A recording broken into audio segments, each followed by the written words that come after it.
Precisamos de uma reforma.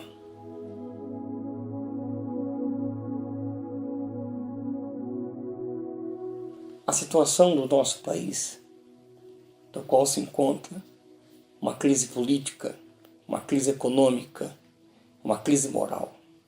E ao olharmos o livro de Neemias, capítulo 1, é como se nós estivéssemos lendo o jornal de hoje. As mesmas circunstâncias e elementos que estavam na situação de Jerusalém, destruída já há mais de 100 anos, são os mesmos elementos que circundam e rondam a nossa nação. O capítulo 1 de Neemias, o versículo 3 diz que naqueles dias havia na província de Jerusalém uma grande miséria. Mesma situação que ocorre no nosso país. Mesmo sendo uma das maiores economias do mundo, que nós vemos em nosso país, miséria, fome, crescendo cada vez mais. O texto diz que Jerusalém estava em desprezo. A cidade outrora populosa, conhecida como bichinho de Jacó, agora estava em ruínas.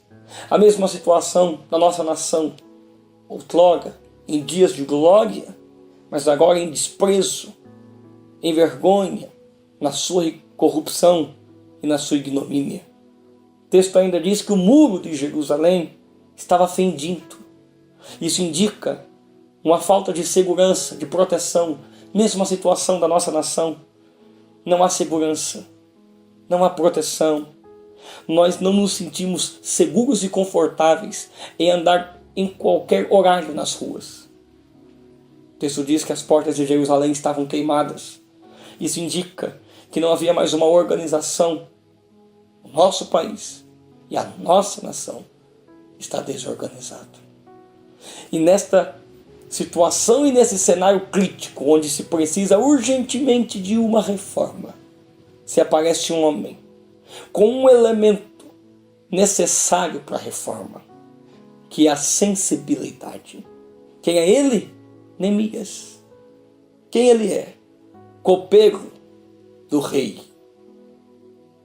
Neemias, que estava na fortaleza de Suzã, copeiro do rei Assuero, sendo um dos cargos de confiança, não obstante a um bom emprego, a morar no palácio, a estar do lado do homem mais poderoso do mundo naquela época.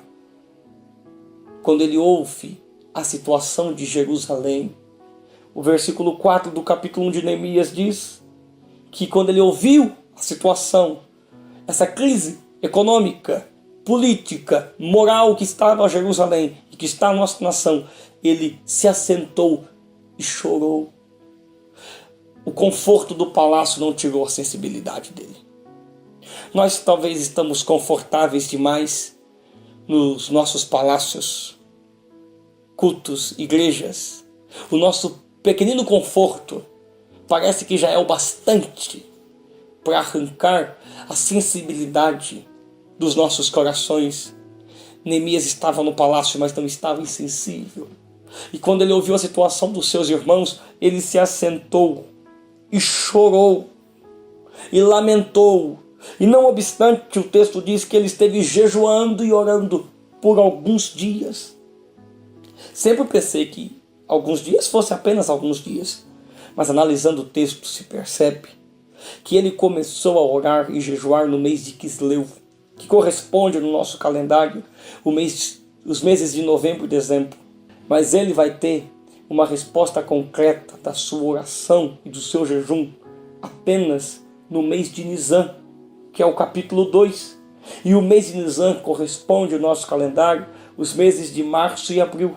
Ou seja, são 4 meses orando e jejuando, nos ensinando, primeiro, que a oração não é algo que acontece uma vez ou outra, mas é contínua, é perpétua. A intercessão é algo que tem que acontecer sempre, principalmente quando precisamos de uma reforma. Precisamos orar, orar, orar, até orar de verdade. Neemias também jejuou nesses 4 meses. E ele era copeiro do rei, mas o trabalho não foi impedimento. O que é o jejum? Senão a negação de si mesmo. Se eu quero ser usado por Deus para uma reforma, tenho que aprender a negar a mim mesmo. Quem não consegue dizer não para si mesmo, não consegue dizer não para o diabo. E o capítulo 2 diz que quando Neemias, no mês de Nisan, está servindo vinho ao rei, percebam isto. Este homem é sensível, este homem ora, este ora jejua, este homem jejua e mais do que isso, ele serve. Não se esqueça que foram 4 meses de dor, mas ele não deixou de servir o rei, porque Neemias tinha um lema: a minha ocupação é maior do que a dor. Este homem iria ser um reformador para o seu tempo, porque era sensível, porque orava e jejuava, e porque a dor não era impedimento para servir, para a sua ocupação. Que Deus derrame essas características, esses elementos em nós, que não nos tornamos insensíveis, mas que nos debruçamos diante de Deus com o coração cheio de fé, e que, independente da dor, não deixemos de servir. Precisamos de uma reforma. Que Deus nos abençoe em Cristo Jesus.